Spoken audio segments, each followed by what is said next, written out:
Hello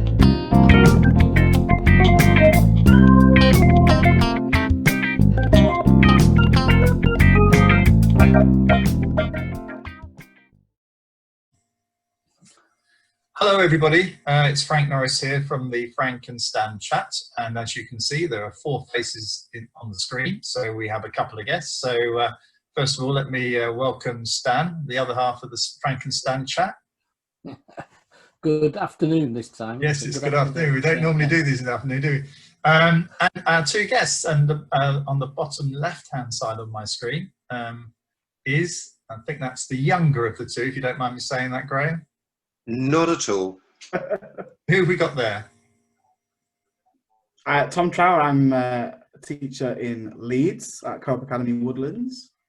You've been recently promoted, Tom. I have, assistant head teacher, my first week, which has been amazing. I've loved it every minute. Has it been different? Have people treated you slightly different now that you're this senior leader? The staff have been amazing. We've got a fantastic team at Woodlands. It's just been really weird to not be in a classroom and to be out. That's a completely different way of working for me. So getting my head around that has been really interesting. But I've loved it, and it's been great to have the children back this week. Great. Well, we might have a chance. That sounded like a meteoric rise, the way you said it. I've got assistant head teacher in my first week. That's pretty impressive. And on my screen on the right-hand side is Graham Newell. Graham's back. He was with us a couple of months ago. So welcome, Graham. And thank you very much for having me back. No, I think Graham's the first ever guest that's been twice. Yeah. Ah. Yeah. Well, is that because I didn't make sense last time? No, otherwise, what would Frank and I be doing on this? No comment. Anyway, the ground rules are very simple, really, that we don't slag anybody off. We understand that these are very testing times, and I think one of the things Stan introduced the word trying to be kind. I think we're trying to be kind to ourselves, but also kind to others. And I think also conscious of the fact that Stan and I are not back in school. Tom, of the 4 of us, you're the only one that's been back in a school since. Well, I never call it as if the schools have reopened, but they've opened more fully than they have. Yes. So what we're going to do is we have this little slot. Has anything caught your eye this week? We could have a whole video on this week. Yeah, we could. But anyway, each one of us is going to have one go at it. So go on, Stan, you kick off. I think for me, what's caught my eye is people who have stopped watching the news and therefore have really no idea now what the rules are. I've been shocked by people who say, well, I've no idea because I've stopped watching the news now. And it's not just one person it's several. So who applies the rules, who's checking that the rules are being done, I'm not sure, but the concept of I don't bother watching the news because it's depressing, so I never know what the rules are is quite bizarre. You're in an area, as I am, in Greater Manchester, with sort of growing rates of infection. So yeah, I can't wait for the COVID marshals to break out. That's going to be the next exciting element, I think. Okay, Graham, what about you? What's caught your eye this week? Well, first of all, I didn't introduce myself properly, did I? Oh, I assume that everybody knew who you were, Graham, from the previous. No, my fault.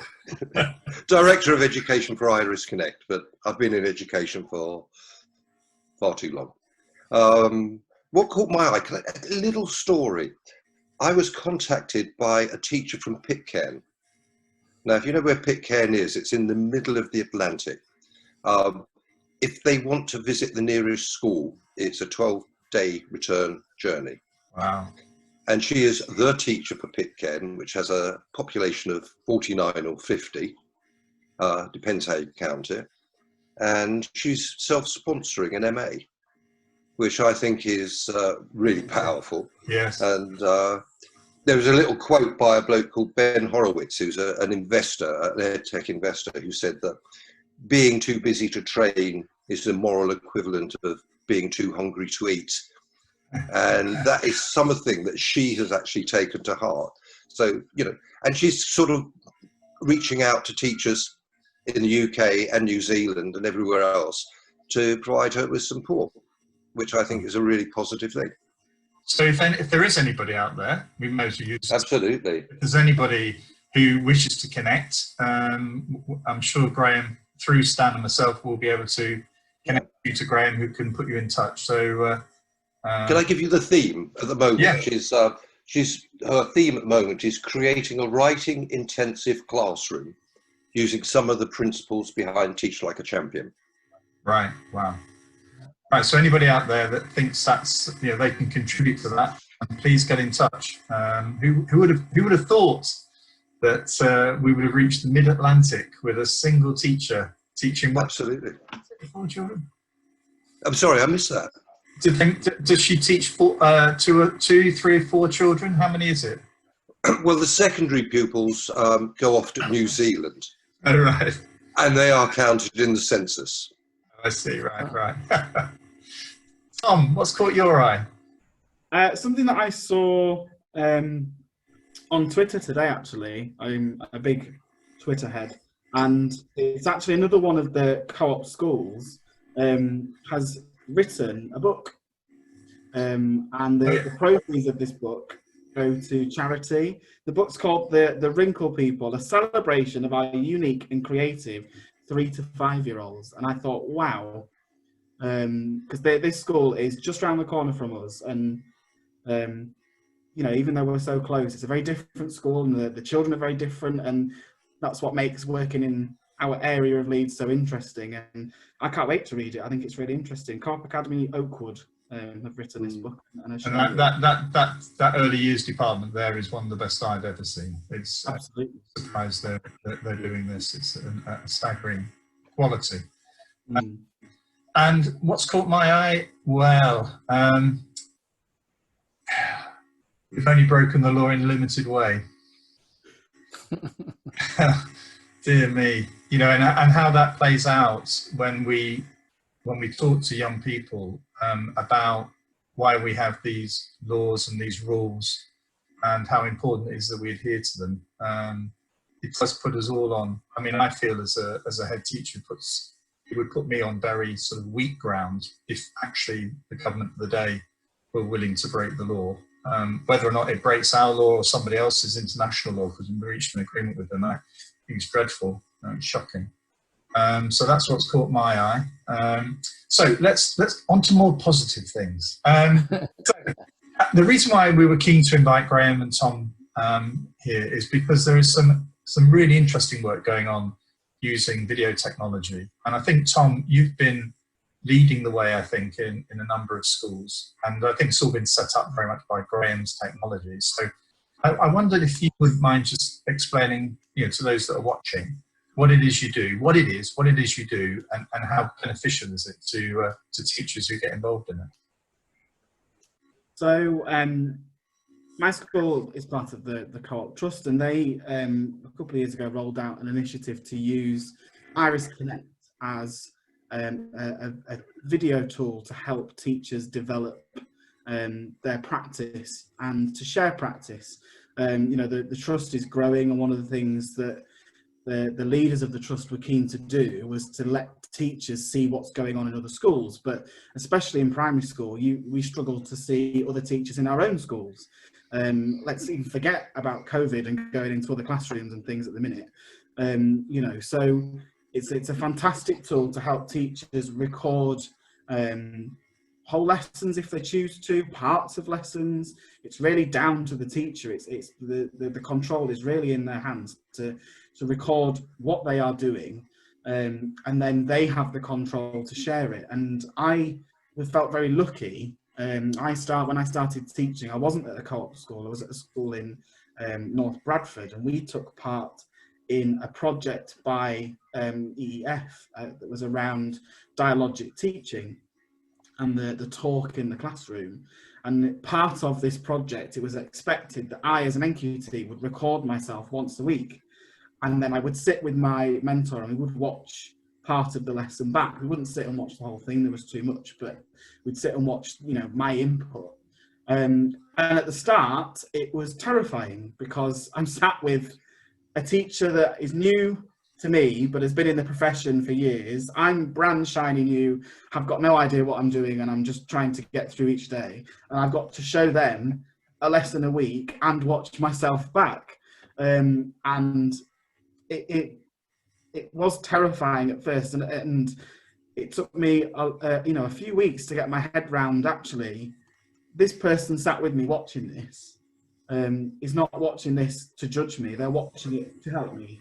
And it showed me very early on to reflect on myself, to watch myself back. It's great to go and watch other members of staff, but I learned a lot more watching myself back. I didn't realise, especially at the start, I talked over children, for example. I thought I was listening to them and taking their answers on board, but no, I was interrupting their answers because I wanted to get through the lesson and the pace wasn't quick enough. So rather than listening to them and helping them, I would talk over them. And that's something that I feel very fortunate to have done in my NQT year, and then I've now since moved to Woodlands and involved myself in the Iris Connect project, and we're very fortunate to have a trust that is funding leaders across their schools to use this technology as a CPD tool.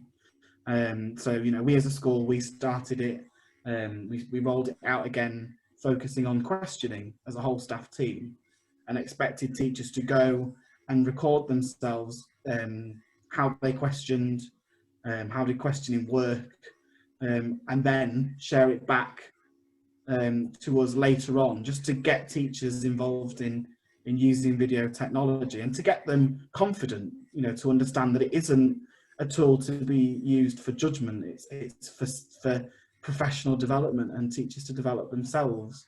So I've looked at myself teaching, and actually I know exactly how you feel. Actually, after about 10 seconds, you're starting to cringe. Yeah. I actually found it very painful because I had a perception as to what I was as a teacher, but actually what I was looking at was not what I thought I was. So, how many teachers find that initial stage of breaking through into Iris? How other teachers that simply can't do it, because it's too painful for those two. It cuts to the quick a bit, doesn't it?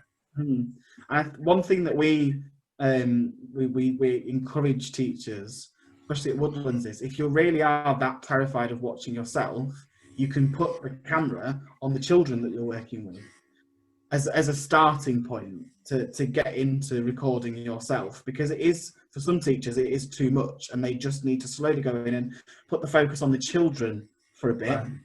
Right. If you're doing group work, for example, or an intervention, you could film the children rather than yourself. You can still hear what you're saying and you can still see the interaction the children have with each other and with you, but you don't actually need to see yourself. And that's been really beneficial for for some of our teachers at Woodlands. That's how they got into it first. Right. Graham, interesting. In America, we did an international CPD. NQTs, this is in 2006, NQTs had to video themselves and critique the lesson as part of their qualification.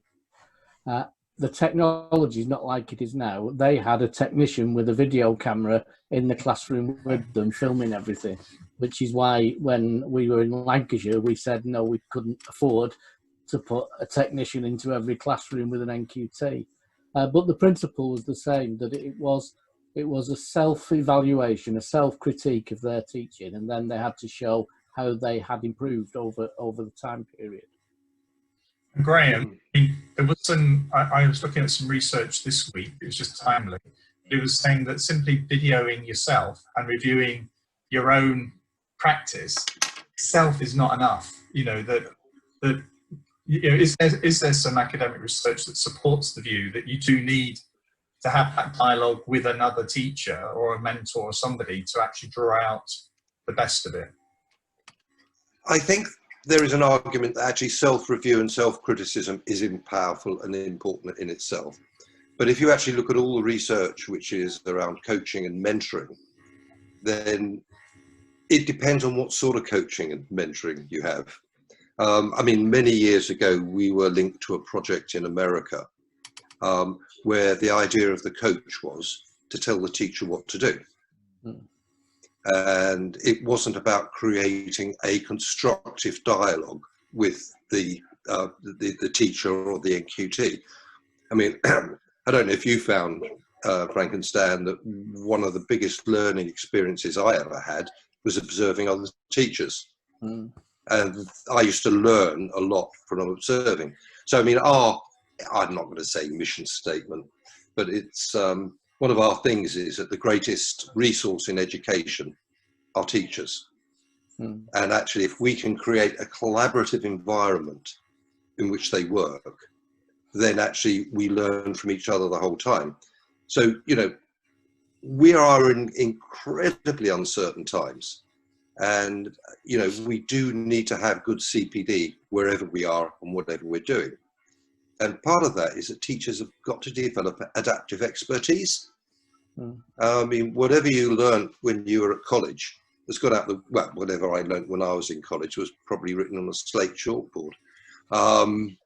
But, you know, it's gone. There are so many things. And what we spent a lot of, not me, I spent a lot of the summer in France. What our techies were doing over the summer was actually working incredibly hard, trying to develop the platforms so it was more responsive to the needs at the moment. So, you know, it's got things like screen capture.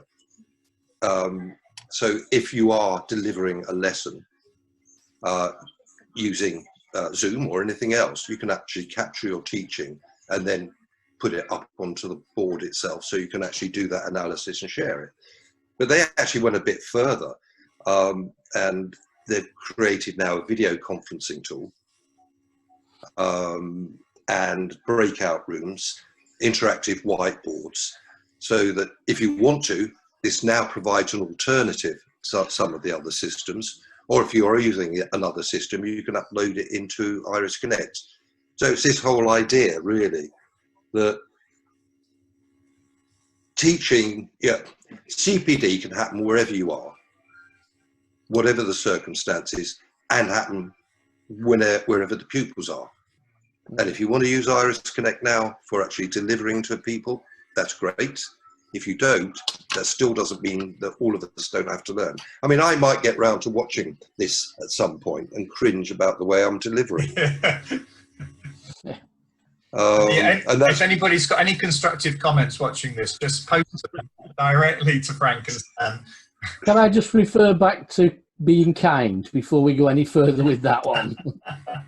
Just on the coaching bit, something I learned from experience of trying to help teachers who probably weren't performing as well as they could do. One technique to take them to observe, you know, good teaching. The problem they had, if you don't sit alongside them, is they don't know what they're looking at. No. They don't know what they're looking for, and they don't know how to interpret that into their own teaching.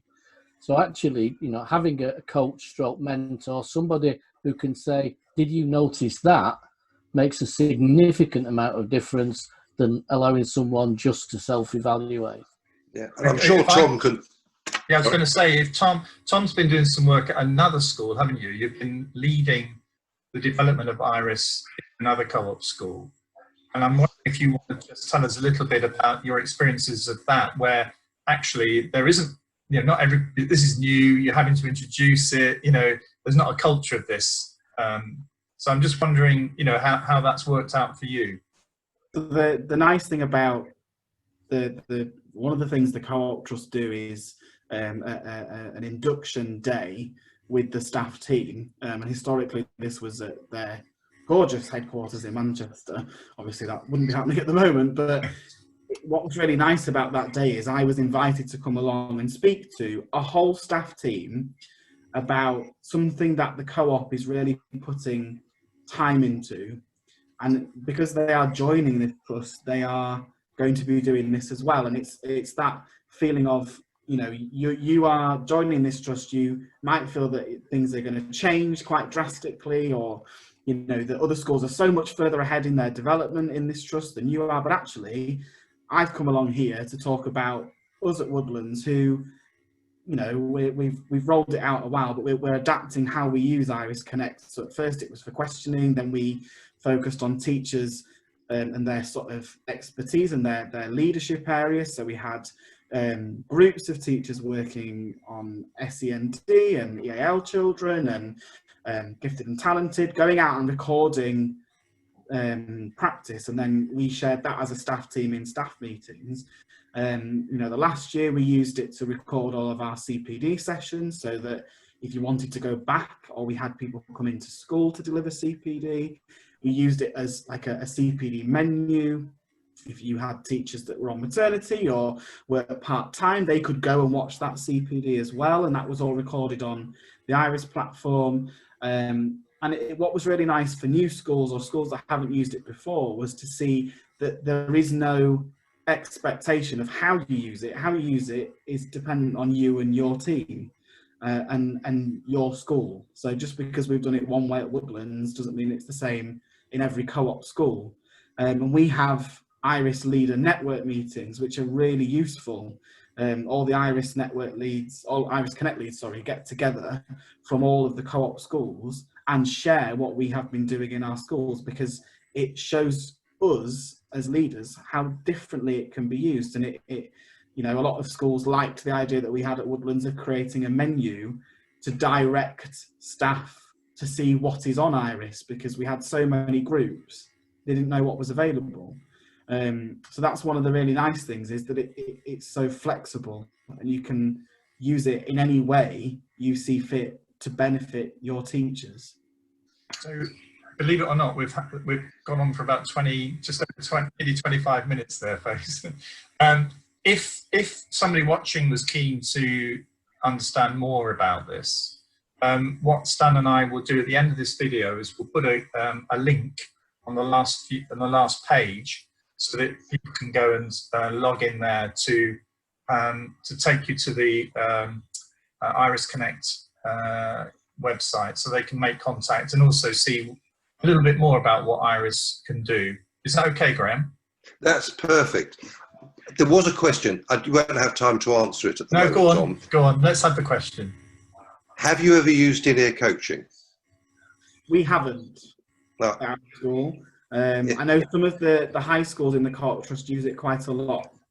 Right. So our secondaries have, as a primary school, we haven't used that yet. No.